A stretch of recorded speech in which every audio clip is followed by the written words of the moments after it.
സകലത്തിന്റെയും സൃഷ്ടാം പിതാവുമായ ദൈവത്തിന്റെയും കർത്താവായ യേശുക്രിസ്തുവിന്റെയും നാമത്തിൽ ഏവർക്കും സ്നേഹവന്ദനം. ഇന്ന് നവംബർ 4. ഇന്ന് നമ്മൾ വായിക്കുന്ന ആദ്യത്തെ വായനാഭാഗം ദിനവൃത്താന്തം 2-ാം പുസ്തകം 33-ാം അധ്യായം. ദിനവൃത്താന്തം 2-ാം പുസ്തകം 33-ാം അധ്യായം 1-ാം വാക്യം മുതൽ. മനശ്ശെ വാഴ്ച തുടങ്ങിയപ്പോൾ അവന് 12 വയസ്സായിരുന്നു. അവൻ 55 സംവത്സരം യെരൂശലേമിൽ വാണു. യഹോവ ഇസ്രായേൽ മക്കളുടെ മുമ്പിൽ നിന്ന് നീക്കിക്കളഞ്ഞ ജാതികളുടെ മ്ലേച്ഛതകളെ പോലെ അവൻ യഹോവയ്ക്ക് അനിഷ്ടമായുള്ളത് ചെയ്തു. അവൻ തന്റെ അപ്പനായ യെഹെസ്കേയാവ് ഇടിച്ചു കളഞ്ഞിരുന്ന പൂജാഗിരികളെ വീണ്ടും പണിത് ബാൽ വിഗ്രഹങ്ങൾക്ക് ബലിപീഠങ്ങളെ തീർത്ത് അശേര പ്രതിഷ്ഠകളും ഉണ്ടാക്കി ആകാശത്തിലെ സർവ്വ സൈന്യത്തെയും നമസ്കരിച്ച് സേവിച്ചു. യെരൂശലേമിൽ എന്റെ നാമം ഇരിക്കുമെന്ന് യഹോവ അരുളി ചെയ്ത യഹോവയുടെ ആലയത്തിലും അവൻ ബലിപീഠങ്ങൾ പണിതു. യഹോവയുടെ ആലയത്തിന്റെ പ്രാകാരം 2-ലും അവൻ ആകാശത്തിലെ സൈന്യത്തിന് ബലിപീഠങ്ങൾ പണിതു. അവൻ തന്റെ പുത്രന്മാരെ ബെൻഹിന്നോം താഴ്വരയിൽ അഗ്നിപ്രവേശം ചെയ്യിച്ച് മുഹൂർത്തം നോക്കി ആഭിചാരങ്ങളും ക്ഷുദ്രങ്ങളും പ്രയോഗിച്ച് വെളിച്ചപ്പാടന്മാരെയും ലക്ഷണം പറയുന്നവരെയും നിയമിച്ച് യഹോവയ്ക്ക് അനിഷ്ടമായുള്ളത് പലതും ചെയ്ത് അവനെ കോപിപ്പിച്ചു. താൻ ഉണ്ടാക്കിയ വിഗ്രഹ പ്രതിമയെ അവൻ ദൈവാലയത്തിൽ പ്രതിഷ്ഠിച്ചു. ഈ ആലയത്തെക്കുറിച്ചോ ഈ ആലയത്തിലും ഞാൻ എന്റെ ഇസ്രായേൽ ഗോത്രങ്ങളിൽ നിന്നും തിരഞ്ഞെടുത്തിരിക്കുന്ന യെരൂശലേമിലും ഞാൻ എന്റെ നാമം എന്നേക്കും സ്ഥാപിക്കുമെന്നും ഞാൻ മോശെ മുഖാന്തരം ഇസ്രായേലിനോട് കൽപ്പിച്ച സകല ന്യായപ്രമാണത്തെയും ചട്ടങ്ങളെയും ന്യായങ്ങളെയും അനുസരിച്ച് നടപ്പാൻ അവർ സൂക്ഷിക്കുമെങ്കിൽ ഞാൻ നിങ്ങളുടെ പിതാക്കന്മാർക്കായി നിശ്ചയിച്ച ദേശത്ത് നിന്ന് അവരുടെ കാൽ ഞാൻ ഇനി നീക്കിക്കളയുകയില്ല എന്നും ദൈവം ദാവീദിനോടും അവന്റെ മകനായ ശലോമോനോടും അരുളി ചെയ്തിരുന്നു.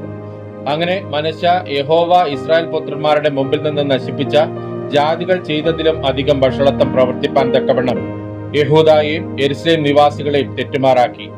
യഹോവ മനശ്ശെയോടും അവന്റെ ജനത്തോടും സംസാരിച്ചു, എങ്കിലും അവർ ശ്രദ്ധിച്ചില്ല. ആകയാൽ യഹോവ അശൂർ രാജാവിന്റെ സേനാധിപതിമാരെ അവരുടെ നേരെ വരുത്തി. അവർ മനശ്ശെയെ കൊളുത്തുകളാൽ പിടിച്ച് ചങ്ങലയിട്ട് ബാബേലിലേക്ക് കൊണ്ടുപോയി. കഷ്ടത്തിലായപ്പോൾ അവൻ തന്റെ ദൈവമായ യഹോവയോട് അപേക്ഷിച്ചു. തന്റെ പിതാക്കന്മാരുടെ ദൈവത്തിന്റെ മുമ്പിൽ തന്നെത്താൻ ഏറ്റവും താഴ്ത്തി അവനോട് പ്രാർത്ഥിച്ചു. അവൻ അവന്റെ പ്രാർത്ഥന കൈക്കൊണ്ട് അവന്റെ യാചന കേട്ട് അവനെ വീണ്ടും യെരൂശലേമിൽ അവന്റെ രാജത്വത്തിന് തിരിച്ചു വരുത്തി. യഹോവ തന്നെ ദൈവമെന്ന് മനശ്ശെക്ക് ബോധ്യമായി. അതിന്റെ ശേഷം അവൻ ഗീഹോന് പടിഞ്ഞാറ് താഴ്വരയിൽ മീൻവാതിലിന്റെ പ്രവേശനം വരെ ദാവീദിന്റെ നഗരത്തിന് ഒരു പുറമതിൽ പണിതു. അവൻ അത് ഓഫേലിന് ചുറ്റും വളരെ പൊക്കത്തിൽ പണിയുകയും യഹൂദയിലെ ഉറപ്പുള്ള പട്ടണങ്ങളിൽ സേനാധിപന്മാരെ പാർപ്പിക്കുകയും ചെയ്തു. അവൻ യഹോവയുടെ ആലയത്തിൽ നിന്ന് അന്യദൈവങ്ങളെയും വിഗ്രഹത്തെയും യഹോവയുടെ ആലയം നിൽക്കുന്ന പർവ്വതത്തിലും യെരൂശലേമിലും താൻ പണിതിരുന്ന സകല ബലിപീഠങ്ങളെ നീക്കി നഗരത്തിന് പുറത്ത് എറിഞ്ഞുകളഞ്ഞു. അവൻ യഹോവയുടെ യാഗപീഠം നന്നാക്കി അതിന്മേൽ സമാധാന യാഗങ്ങളും സ്തോത്രയാഗങ്ങളും അർപ്പിച്ചു. ഇസ്രായേലിന്റെ ദൈവമായ യഹോവയെ സേവിപ്പാൻ യഹൂദയോട് കൽപ്പിച്ചു. എന്നാൽ ജനം പൂജാഗിരികളിൽ യാഗം കഴിച്ചു പോന്നു. എങ്കിലും തങ്ങളുടെ ദൈവമായ യഹോവയ്ക്കത്രേ. മനശ്ശെയുടെ മറ്റുള്ള വൃത്താന്തങ്ങളും അവൻ തന്റെ ദൈവത്തോട് കഴിച്ച പ്രാർത്ഥനയും ഇസ്രായേലിന്റെ ദൈവമായ യഹോവയുടെ നാമത്തിൽ അവനോട് സംസാരിച്ച ദർശകന്മാരുടെ വചനങ്ങളും ഇസ്രായേൽ രാജാക്കന്മാരുടെ പുസ്തകത്തിൽ എഴുതിയിരിക്കുന്നു. അവന്റെ പ്രാർത്ഥനയും ദൈവം അവന്റെ പ്രാർത്ഥന കേട്ടതും അവൻ തന്നെത്താൻ താഴ്ത്തിയതിനു മുമ്പേയുള്ള അവന്റെ സകല പാപവും അകൃത്യവും അവൻ പൂജാഗിരികളെ പണിയുകയും അശേര പ്രതിഷ്ഠകളെയും വിഗ്രഹങ്ങളെയും പ്രതിഷ്ഠിക്കുകയും ചെയ്ത സ്ഥലങ്ങളും ദർശകന്മാരുടെ വൃത്താന്തത്തിൽ എഴുതിയിരിക്കുന്നു. മനശ്ശെ തന്റെ പിതാക്കന്മാരെ പോലെ നിദ്ര പ്രാപിച്ചു. അവനെ അവന്റെ അരമനയിൽ അടക്കം ചെയ്തു. അവന്റെ മകനായ ആമോൻ അവന് പകരം രാജാവായി. ആമോൻ വാഴ്ച തുടങ്ങിയപ്പോൾ അവന് 22 വയസ്സായിരുന്നു. അവൻ 2 സംവത്സരം യെരൂശലേമിൽ വാണു. അവൻ തന്റെ അപ്പനായ മനശ്ശെ ചെയ്തതുപോലെ യഹോവയ്ക്ക് അനിഷ്ടമായുള്ളത് ചെയ്തു. തന്റെ അപ്പനായ മനശ്ശെ ഉണ്ടാക്കിയ സകല വിഗ്രഹങ്ങൾക്കും ആമോൻ ബലി കഴിച്ച് അവയെ സേവിച്ചു. തന്റെ അപ്പനായ മനശ്ശെ തന്നെത്താൻ യഹോവയുടെ മുമ്പാകെ താഴ്ത്തിയതുപോലെ അവൻ തന്നെത്താൻ താഴ്ത്തിയില്ല. ആമോൻ മേൽക്കുമേൽ അകൃത്യം ചെയ്തതേയുള്ളൂ. അവന്റെ ഭൃത്യന്മാർ അവന്റെ നേരെ കൂട്ടുകെട്ടുണ്ടാക്കി അവനെ അവന്റെ അരമനയിൽ വെച്ച് കൊന്നുകളഞ്ഞു. എന്നാൽ ദേശത്തെ ജനം ആമോൻ രാജാവിന്റെ നേരെ കൂട്ടുകെട്ടുണ്ടാക്കിയവരെ ഒക്കെയും കൊന്നുകളഞ്ഞു. ദേശത്തെ ജനം അവന്റെ മകനായ യോശിയാവെ അവന് പകരം രാജാവാക്കി. ഇന്ന് നമ്മൾ വായിക്കുന്ന 2-ാമത്തെ വായനാഭാഗം ഹോശയ്യ 1-ാം അധ്യായം. ഹോശയ്യ 1-ാം അധ്യായം 1-ാം വാക്യം മുതൽ. ഊസിയാവ്, യോഥാം, ആഹാസ്, ഹിസ്കിയാവ് എന്നീ യഹൂദ രാജാക്കന്മാരുടെ കാലത്തും ഇസ്രായേൽ രാജാവായി യോവാശിന്റെ മകനായ യൊരോബെയാമിന്റെ കാലത്തും ബേയരുടെ മകനായ ഹോശയ്ക്കുണ്ടായ യഹോവയുടെ അരുളപ്പാട്. യഹോവ ഹോശയ്യ മുഖാന്തരം സംസാരിച്ചു തുടങ്ങിയപ്പോൾ യഹോവ ഹോശയ്യയോട്, നീ ചെന്ന് പരസംഗം ചെയ്യുന്ന ഒരു ഭാര്യയെയും പരസംഗത്തിൽ ജനിച്ച മക്കളെയും എടുക്കാം. ദേശം യഹോവയെ വിട്ടുമാറി കഠിന പരസംഗം ചെയ്തിരിക്കുന്നുവല്ലോ എന്ന് കൽപ്പിച്ചു. അങ്ങനെ അവൻ ചെന്ന് ദിബ്ലയീമിന്റെ മകളായ ഗോമേരിനെ പരിഗ്രഹിച്ചു. അവൾ ഗർഭം ധരിച്ച് അവന് ഒരു മകനെ പ്രസവിച്ചു. യഹോവ അവനോട്, അവന് ഇസ്രയേൽ എന്ന് വെച്ചാൽ ദൈവം വിതയ്ക്കും എന്ന് പേർ വിളിക്കാം. ഇനി കുറെ കാലം കഴിഞ്ഞിട്ട് ഞാൻ ഇസ്രായേലിന്റെ രക്തപാതകങ്ങളെ യേഹൂ ഗൃഹത്തോട് സന്ദർശിച്ച് ഇസ്രായേൽ ഗൃഹത്തിന്റെ രാജ്യത്വം ഇല്ലാതെയാക്കും. അന്നാളിൽ ഞാൻ ഇസ്രായേൽ താഴ്വരയിൽ വെച്ച് ഇസ്രായേലിന്റെ വില്ലൊടിച്ചു കളയും എന്ന് അരുളി ചെയ്തു. അവൾ പിന്നെയും ഗർഭം ധരിച്ച് ഒരു മകളെ പ്രസവിച്ചു. യഹോവ അവനോട്, അവൾക്ക് ലോരുഹമ എന്ന് വെച്ചാൽ കരുണ ലഭിക്കാത്തവൾ എന്ന് പേർ വിളിക്കാം. ഞാൻ ഇനി ഇസ്രായേൽ ഗൃഹത്തോട് ക്ഷമിപ്പാൻ തക്കവണ്ണം അവരോട് ഒട്ടും കരുണ കാണിക്കയില്ല. എന്നാൽ യഹൂദ ഗൃഹത്തോട് ഞാൻ കരുണ കാണിച്ച് അവരെ വില്ലുകൊണ്ടോ വാൾ കൊണ്ടോ യുദ്ധം കൊണ്ടോ കുതിരകളെ കൊണ്ടോ കുതിരചേവകരെ കൊണ്ടോ രക്ഷിക്കാതെ അവരുടെ ദൈവമായ യഹോവയെ കൊണ്ട് അവരെ രക്ഷിക്കും എന്ന് അരുളി ചെയ്തു. അവൾ ലോരുഹമയെ മുലകുടി മാറ്റിയ ശേഷം ഗർഭം ധരിച്ച് ഒരു മകനെ പ്രസവിച്ചു. അപ്പോൾ യഹോവ അവന് ലോ അമി എന്ന് വെച്ചാൽ എന്റെ ജനമല്ല എന്ന് പേർ വിളിക്കാം. നിങ്ങൾ എന്റെ ജനമല്ല, ഞാൻ നിങ്ങൾക്ക് ദൈവമായിരിക്കുമില്ല എന്ന് അരുളി ചെയ്തു. എങ്കിലും ഇസ്രായേൽ മക്കളുടെ സംഖ്യ അളക്കുവാനും എണ്ണുവാനും കഴിയാത്ത കടൽക്കരയിലെ പൂഴി പോലെയിരിക്കും. നിങ്ങൾ എന്റെ ജനമല്ല എന്ന് അവരോട് അരുളി ചെയ്തതിന് പകരം നിങ്ങൾ ജീവനുള്ള ദൈവത്തിന്റെ മക്കൾ എന്ന് അവരോട് പറയും. യഹൂദ മക്കളും ഇസ്രായേൽ മക്കളും ഒന്നിച്ചുകൂടി തങ്ങൾക്ക് ഒരേ തലവനെ നിയമിച്ച് ദേശത്ത് നിന്ന് പുറപ്പെട്ടു പോകും. ഇസ്രായേലിന്റെ നാൾ വലുതായിരിക്കുമല്ലോ. ഇന്ന് നമ്മൾ വായിക്കുന്ന മൂന്നാമത്തെ വായനാഭാഗം അപ്പോസ്തലന്മാരുടെ പ്രവൃത്തികൾ 14-15 അധ്യായങ്ങൾ. അപ്പോസ്തലന്മാരുടെ പ്രവൃത്തികൾ 14-ാം അധ്യായം 1-ാം വാക്യം മുതൽ. ഇക്കോന്യയിൽ അവർ ഒരുമിച്ച് യഹൂദന്മാരുടെ പള്ളിയിൽ ചെന്ന് യഹൂദന്മാരിലും യവനന്മാരിലും വലിയൊരു പുരുഷാരം വിശ്വസിപ്പാൻ തക്കവണ്ണം സംസാരിച്ചു. വിശ്വസിക്കാത്ത യഹൂദന്മാരോ ജാതികളുടെ മനസ്സ് സഹോദരന്മാരുടെ നേരെ ഇളക്കി വഷളാക്കി. എന്നാൽ അവർ വളരെ കാലം അവിടെ പാർത്ത് കർത്താവിൽ ആശ്രയിച്ച് പ്രാഗൽഭ്യത്തോടെ പ്രസംഗിച്ചു കൊണ്ടിരുന്നു. അവൻ തന്റെ കൃപയുടെ വചനത്തിന് സാക്ഷി നിന്ന് അവരുടെ കൈയാൽ അടയാളങ്ങളും അത്ഭുതങ്ങളും ഉണ്ടാകുവാൻ വരം നൽകി. എന്നാൽ പട്ടണത്തിലെ ജനസമൂഹം ഭിന്നിച്ച് ചിലർ യഹൂദന്മാരുടെ പക്ഷത്തിലും ചിലർ അപ്പോസ്തലന്മാരുടെ പക്ഷത്തിലുമായി. അവരെ അവമാനിപ്പാനും കല്ലെറിവാനും ജാതികളും യഹൂദന്മാരും അവിടുത്തെ പ്രമാണികളോടുകൂടെ ഒരു അക്രമം ഭാവിച്ചപ്പോൾ അവർ അത് ഗ്രഹിച്ച് ലുസ്ത്ര, ദർബ എന്ന ലുക്കവോന്യ പട്ടണത്തിലേക്കും ചുറ്റുമുള്ള ദേശത്തിലേക്കും ഓടിപ്പോയി അവിടെ സുവിശേഷം അറിയിച്ചു പോന്നു. ലുസ്ത്രയിൽ അമ്മയുടെ ഗർഭം മുതൽ മുടന്തനായി ഒരിക്കലും നടന്നിട്ടില്ലാതെയും കാലിന് ശക്തിയില്ലാതെയും ഉള്ളൊരു പുരുഷൻ ഇരുന്നിരുന്നു. അവൻ പൗലോസ് സംസാരിക്കുന്നത് കേട്ടു. അവൻ അവനെ ഉറ്റുനോക്കി സൗഖ്യം പ്രാപിപ്പാൻ അവന് വിശ്വാസമുണ്ട് എന്ന് കണ്ടിട്ട്, നീ എഴുന്നേറ്റ് കാലൂന്നി നിവർന്നു നിൽക്ക എന്ന് ഉറക്കെ പറഞ്ഞു. അവൻ കുതിച്ചെഴുന്നേറ്റ് നടന്നു. പൗലോസ് ചെയ്തത് പുരുഷാരം കണ്ടിട്ട്, ദേവന്മാർ മനുഷ്യരൂപത്തിൽ നമ്മുടെ ഇടയിൽ ഇറങ്ങി വന്നിരിക്കുന്നുവെന്ന് ലുക്കവോന്യ ഭാഷയിൽ നിലവിളിച്ചു പറഞ്ഞു. ബർന്നബാസിനെ ഇന്ദ്രൻ എന്നും പൗലോസ് മുഖ്യപ്രസംഗിയാകയാൽ അവന് ബുധൻ എന്നും പേർ വിളിച്ചു. പട്ടണത്തിന്റെ മുമ്പിലുള്ള ഇന്ദ്രക്ഷേത്രത്തിലെ പുരോഹിതന്മാർ കാളകളെയും തൂമാലകളെയും ഗോപുരത്തെങ്കിൽ കൊണ്ടുവന്ന് പുരുഷാരത്തോടുകൂടെ യാഗം കഴിപ്പാൻ ഭാവിച്ചു. ഇത് അപ്പോസ്തലന്മാരായ ബർന്നബാസും പൗലോസും കേട്ടിട്ട് വസ്ത്രം കീറിക്കൊണ്ട് പുരുഷാരത്തിന്റെ ഇടയിലേക്ക് ഓടിച്ചെന്ന് നിലവിളിച്ചു പറഞ്ഞത്, പുരുഷന്മാരെ, നിങ്ങൾ ഈ ചെയ്യുന്നത് എന്ത്? ഞങ്ങൾ നിങ്ങളോട് സമസ്വഭാവമുള്ള മനുഷ്യർ അത്രേ. നിങ്ങൾ ഈ വ്യർത്ഥ കാര്യങ്ങളെ വിട്ട് ആകാശവും ഭൂമിയും സമുദ്രവും അവയിലുള്ള സകലവും ഉണ്ടാക്കിയ ജീവനുള്ള ദൈവത്തിങ്കിലേക്ക് തിരിയണമെന്നുള്ള സുവിശേഷം ഞങ്ങൾ നിങ്ങളോട് അറിയിക്കുന്നു. കഴിഞ്ഞ കാലങ്ങളിൽ അവൻ സകല ജാതികളെയും സ്വന്തം വഴികളിൽ നടപ്പാൻ സമ്മതിച്ചു. എങ്കിലും അവൻ നന്മ ചെയ്യുകയും ആകാശത്ത് നിന്ന് മഴയും ഫലപുഷ്ടിയുള്ള കാലങ്ങളും നിങ്ങൾക്ക് തരികയും ആഹാരവും സന്തോഷവും നൽകി നിങ്ങളെ സംതൃപ്തരാക്കുകയും ചെയ്തു പോന്നതിനാൽ തന്നെക്കുറിച്ച് സാക്ഷ്യം തരാതിരുന്നിട്ടില്ല. അവർ ഇങ്ങനെ പറഞ്ഞ് തങ്ങൾക്ക് യാഗം കഴിക്കാതെ വണ്ണം പുരുഷാരത്തെ പ്രയാസത്തോടെ തടുത്തു. എന്നാൽ അന്ത്യോക്യയിൽ നിന്നും ഇക്കോനിയിൽ നിന്നും യഹൂദന്മാർ വന്നുകൂടി പുരുഷാരത്തെ വശത്താക്കി പൗലോസിനെ കല്ലെറിഞ്ഞു. അവൻ മരിച്ചു എന്ന് വിചാരിച്ചിട്ട് അവനെ പട്ടണത്തിന് പുറത്തേക്ക് ഇഴച്ചു കളഞ്ഞു.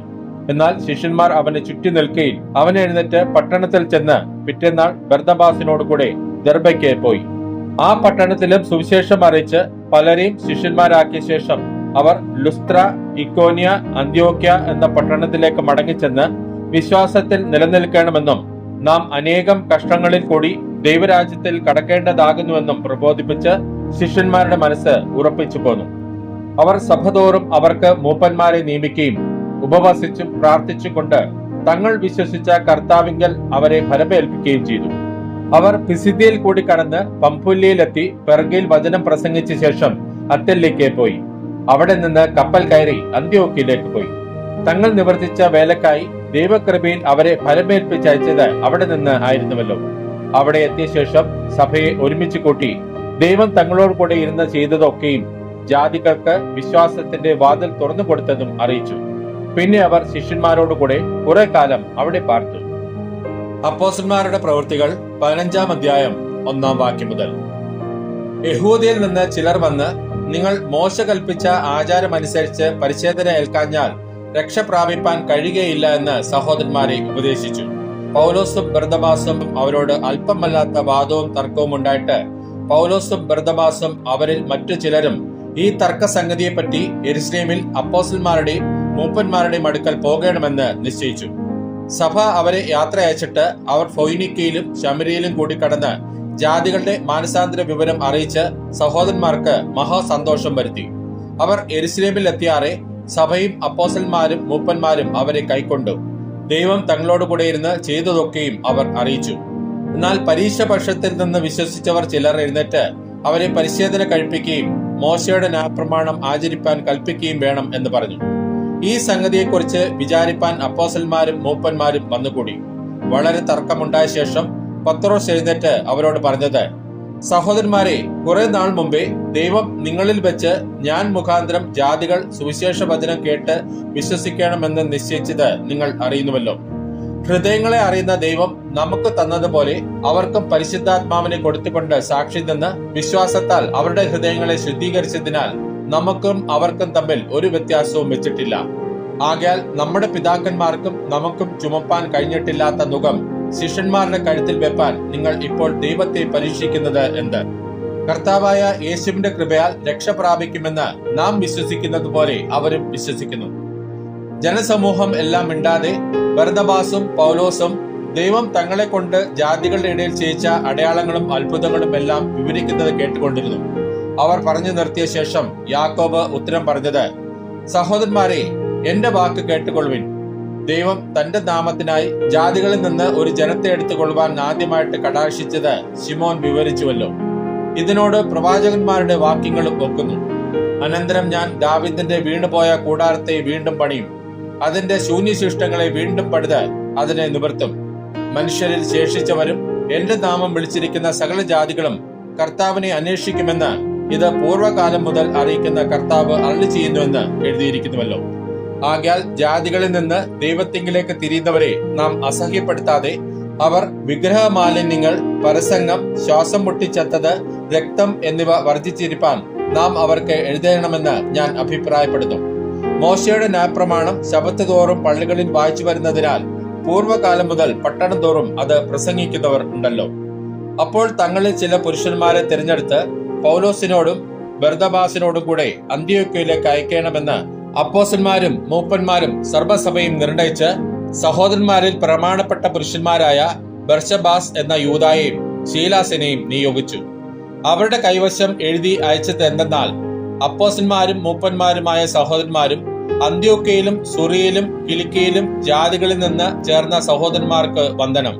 ഞങ്ങൾ കൽപ്പന കൊടുക്കാതെ ചിലർ ഞങ്ങളുടെ ഇടയിൽ നിന്ന് പുറപ്പെട്ട് നിങ്ങളെ വാക്കുകളാൽ ഭ്രമിപ്പിച്ച് നിങ്ങളുടെ ഹൃദയങ്ങളെ കലക്കിക്കളഞ്ഞുവെന്ന് കേൾക്കൊണ്ട് ഞങ്ങൾ ചില പുരുഷന്മാരെ തിരഞ്ഞെടുത്ത് നമ്മുടെ കർത്താവായ യേശുക്രിസ്തുവിന്റെ നാമത്തിന് വേണ്ടി പ്രാണത്യാഗം ചെയ്തവരായ നമ്മുടെ പ്രിയ ബർന്നബാസിനോടും പൗലോസോടും കൂടെ നിങ്ങളുടെ അടുക്കൽ അയക്കണമെന്ന് ഞങ്ങൾ ഒരുമനപ്പെട്ട് നിശ്ചയിച്ചു. ആകയാൽ ഞങ്ങൾ യൂദായെയും ശീലാസിനെയും അയച്ചിരിക്കുന്നു. അവർ വാമൊഴിയായും ഇത് തന്നെ അറിയിക്കും. വിഗ്രഹാർപ്പിതം, രക്തം, ശ്വാസം മുട്ടിച്ചത്തത്, പരസംഗം എന്നിവ വർജിക്കുന്നത് ആവശ്യം എന്നല്ലാതെ അധികമായ ഭാരമൊന്നും നിങ്ങളുടെ മേൽ ചുമത്തരുത് എന്ന് പരിശുദ്ധാത്മാവിനും ഞങ്ങൾക്കും തോന്നിയിരിക്കുന്നു. ഇവ വർജിച്ച് സൂക്ഷിച്ചുകൊണ്ടാൽ നന്ന്, ശുഭമായിരിപ്പിൻ. അങ്ങനെ അവർ വിടവാങ്ങി അന്ത്യോക്യയിൽ ചെന്ന് ജനസമൂഹത്തെ കൂട്ടിവരുത്തി ലേഖനം കൊടുത്തു. അവർ ഈ ആശ്വാസവചനം വായിച്ച് സന്തോഷിച്ചു. യൂദായും ശീലാസും പ്രവാചകന്മാരാകൊണ്ട് പല വചനങ്ങളാലും സഹോദരന്മാരെ പ്രബോധിപ്പിച്ച് ഉറപ്പിച്ചു. കുറെ നാൾ താമസിച്ച ശേഷം സഹോദരന്മാർ അവരെ അയച്ചവരുടെ അടുക്കലേക്ക് സമാധാനത്തോടെ പറഞ്ഞയച്ചു. എന്നാൽ പൗലോസും ബർന്നബാസും അന്ത്യോക്യയിൽ പാർത്ത് മറ്റു പലരോടും കൂടി കർത്താവിന്റെ വചനം ഉപദേശിച്ചും സുവിശേഷിച്ചും കൊണ്ടിരുന്നു. കുറെ നാൾ കഴിഞ്ഞിട്ട് പൗലോസ് ബർന്നബാസിനോട്, നാം കർത്താവിന്റെ വചനം അറിയിച്ച പട്ടണം തോറും പിന്നെയും ചെന്ന് സഹോദരന്മാർ എങ്ങനെ ഇരിക്കുന്നുവെന്ന് നോക്കുക എന്ന് പറഞ്ഞു. മർക്കോസ് എന്ന യോഹന്നാനെ കൂട്ടിക്കൊണ്ടു പോകുവാൻ ബർന്നബാസ് ഇച്ഛിച്ചു. പൗലോസോ പംഫുല്യയിൽ നിന്ന് തങ്ങളെ വിട്ട് പ്രവർത്തിക്ക് വരാതെ പോയവനെ കൂട്ടിക്കൊണ്ടുപോകുന്നത് യോഗ്യമല്ല എന്ന് നിരൂപിച്ചു. അങ്ങനെ അവർ തമ്മിൽ ഉഗ്രവാദമുണ്ടായിട്ട് വേർപിരിഞ്ഞ് ബർന്നബാസ് മർക്കോസിനെ കൂട്ടി കപ്പൽ കയറി കുപ്രോസ് ദ്വീപിലേക്ക് പോയി. പൗലോസോ ശീലാസിനെ തിരഞ്ഞെടുത്ത് സഹോദരന്മാരാൽ കർത്താവിന്റെ കൃപയിൽ ഫലമേൽപ്പിക്കപ്പെട്ടിട്ട് യാത്ര പുറപ്പെട്ട് സുറിയ, കിലിക്യ ദേശങ്ങളിൽ കൂടി സഞ്ചരിച്ച് സഭകളെ ഉറപ്പിച്ചു പോന്നു. ഇന്ന് നമ്മൾ വായിച്ചു കേട്ട ഈ വേദഭാഗങ്ങളാൽ പിതാവായ ദൈവത്തിങ്കിൽ നിന്നും കർത്താവായ ക്രിസ്തുയേശുവിൽ നിന്നും ഏവർക്കും കൃപയും കനിവും സമാധാനവും ഉണ്ടാകട്ടെ. ആമേൻ.